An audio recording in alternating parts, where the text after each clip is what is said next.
Get the full Week 2 breakdown from Andy Benoit and Gary Gramling on the MMQB 10 Things podcast. Subscribe now and it will be in your feed first thing Monday morning. 99% of the things about Trevor Siemian. Scroll down for the 1% that I don't like. How I thought Paxton Lynch would be to him out this offseason. And I found suggestions that the Broncos go get another quarterback to be only slightly absurd. Siemian has some arm limitations, but Mike McCauley has done a wonderful job utilizing his mobility to mitigate that. This is going to work. Jay Cutler for all the injuries, not to mention the weird disappearance of Lawrence Timmons. The Dolphins got exceptionally lucky that Cutler coughed. Texans blew their chance. Cough was available when Ryan Tannehill went down. Cutler won't carry this team, but he doesn't have to. He played efficiently and in control on Sunday, just as he had under Adam Gase in Chicago 2 seasons ago. The only real issue was a few hiccups in the red zone. I know, you saw a meme once and therefore you forever think HES bad. But the Dolphins are a playoff contenders. They would have been if Cutler wasn't on the street a couple months ago. Jameis Winston to Mike Evans. Bucs Bears looked like one of those Alabama insert Sunbelt opponent here matchups, so Winston and Evans only had about 40 minutes to do their damage. Evans finished with 7 catches for 93 yards and a TD. But, geez, the things they're gonna do this year with Deshaun Jackson streaking down the opposite side of the field. Patriots good at football. Rex Burkhead gets more slot snaps. He was underused in the opener. His 19-yard TD out of the slot, matched up against a linebacker, was the first of the Patriots' 1,000 touchdowns in New Orleans. Antonio Gates' career touchdown 112 in a losing effort, surpassing Tony Gonzalez for the most by a tight end. Gates has been so good for so long. For much of his career he was a special player, and he remains an effective player at age 37. Him or of him. I don't have anything witty to add.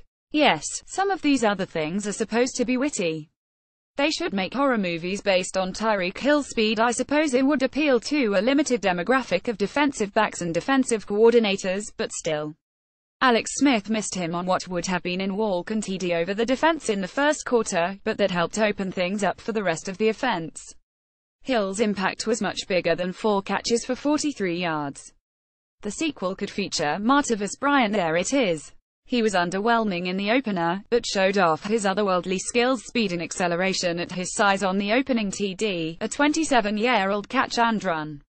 He has to consistently make opponents pay for single coverage. Todd Gurley vaults the world. He did it twice, including on an 18-yard catch and run TD. I'm not crazy about the vaults. They're often unnecessary and dangerous, but after that 2016 performance it's just nice to see Gurley not get tackled. Cordarrelle Patterson running 43 yards in a straight line, untouched, for a touchdown. Raiders blocked it up nice. Patterson, a tailback on the play, took the handoff on a read-option look and literally just ran straight forward into the black hole. Dalvin Cook, man, hey 31 other teams, y'all should have drafted him. A losing effort from the Vikings, completely expected with Sam Bradford out, but Cook's lateral agility and explosiveness after planting his foot absolutely make him special. Carson Palmer guts one out. I'm not sure how the Cardinals won this game. Well, I do. They were playing the Colts, but I had already penned a heartfelt eulogy for Palmer before he led a slow, choppy comeback. Jaron Brown gets to the sideline. It ended up being all for naught because Phil Dawson missed the kick, but this is what the kids would call nifty. Tie game, ball at their own 49, 25 seconds and 1 timeout left. Palmer hit Brown on a crosser. Brown made a beeline for the sideline to stop the clock on about a 10-yard gain, realized he might not get there, so he cut it back inside, picked up another 10 yards and still got out of bounds, saving the timeout. I think we can all agree Nifty Woe needs Eric Berry. Well, the Chiefs need Eric Berry. But not as much if their pass rush plays like this. Chris Jones is knocking on the door of superstardom, and don't be fooled by Carson Wentz. 332 passing yards. Wentz was good, the Chiefs' defense was better. Also, Daniel Sorensen blitzing. I heard the Fox analyst Charles Davis, I can't remember now, refer to him as a missile, but that's not quite right because missiles tend to go in a fairly straight path. Sorensen was like a missile in a Looney Tunes cartoon, going around, under and over blitz pickup, and like knocking on closed doors and stuff to trick someone into opening the door. You know what I'm talking about, right? Xavier Rhodes escorting Antonio Brown to the sideline. Rhodes is so good he just gets his hip into receivers and runs them right off the field. Let that be a lesson to the rest of the NFL. Antonio Brown can't even beat him down the sideline, so why even try it? Jaguars D better than the numbers. They kept the Jaguars in this game for the damn broke late in the third quarter. Watching the Jacksonville offense play, a full focus on Leonard Fournette, Blake Bortles unable to take advantage. This defense has to be perfect though. Way too much trust in a rookie kicker. I know, hindsight is 2020. But my family can vouch I was apoplectic when Phillip Rivers centered the ball at the 27, choosing not to utilize the final 19 seconds, putting the game in the hands of a rookie kicker out of the Sun Belt Conference who had already missed from 43 earlier in this game and had a 44-yarder blocked at the end of the late Monday nighter in Denver 6 days ago. You don't need a touchdown, but you need to make it an easier kick, and there was plenty of time to use the entire field, then get up to spike it. Young Hoku, of course, pushed the kick just wide right. Another gut punch loss for the Chargers, this time in front of a near-sellout crowd in their 27,000-seat soccer stadium. Poor Alex Anzalone, the rookie linebacker, got beat on the opening Rex Burkhead TD.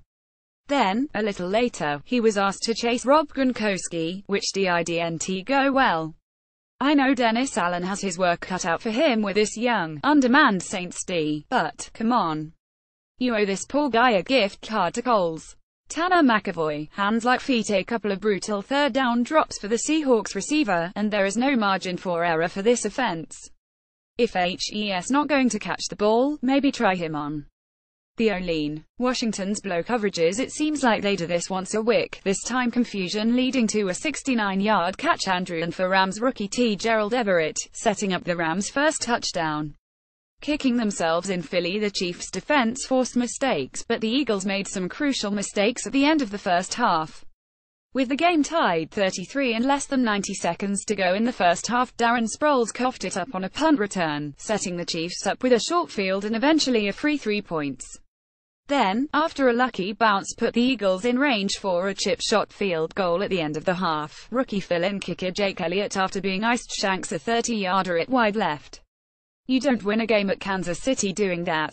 The ice-cold stare of Jared Goff. He's much improved under Sean McVay, who knew a project quarterback would need time, an offensive line, halfway decent weapons and a functional scheme to succeed, but the game-ending int was an easy one for linebacker Mason Foster.